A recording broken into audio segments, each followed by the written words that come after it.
Continuing on the topic of drought, here's Dr. Dave Lalman with ways to save on feed costs while still maintaining your production goals.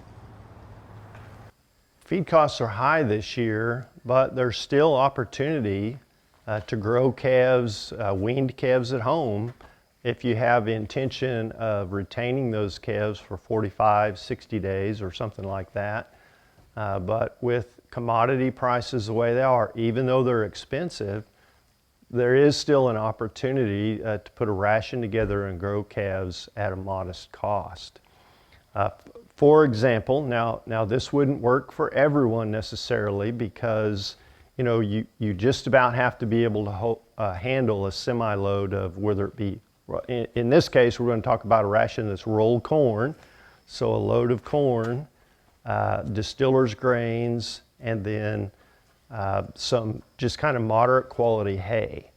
But a ration of about 34% hay, 33% dried distiller's grains, and 33% rolled corn, which is what this ration is here, actually winds up being a ration that's fairly well balanced for calves weighing around 5 to 550, and with the anticipation of, if you're not sure if you want those calves to go to wheat pasture, or if they're going to go on to market after about 60 days, somewhere in that 1.5 to 2 pounds a day gain target might be optimal. That way they're still gaining weight at a cost-effective cost of feed gain, and so that might still work for some folks. But that third, and a third diet limit fed to about 12 to 13 pounds to those 5.25 to 5.5 pound growing calves would get you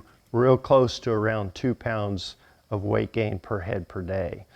So we calculate the cost based on delivery cost here close to Stillwater, Oklahoma, of those two commodities.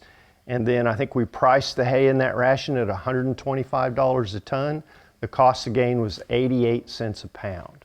So that might work for some folks. Obviously not everyone's got the storage capacity and the feeding equipment and so on that you'd need to have to make a program like that work.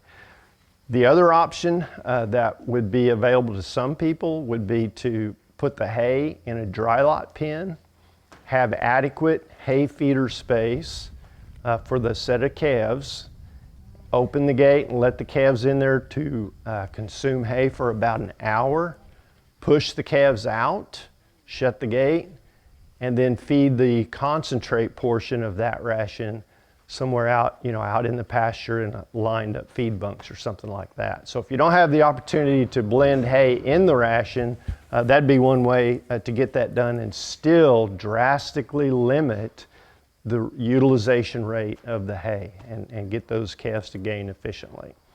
Hopefully that would work for some folks that want to add some value to their calves after weaning.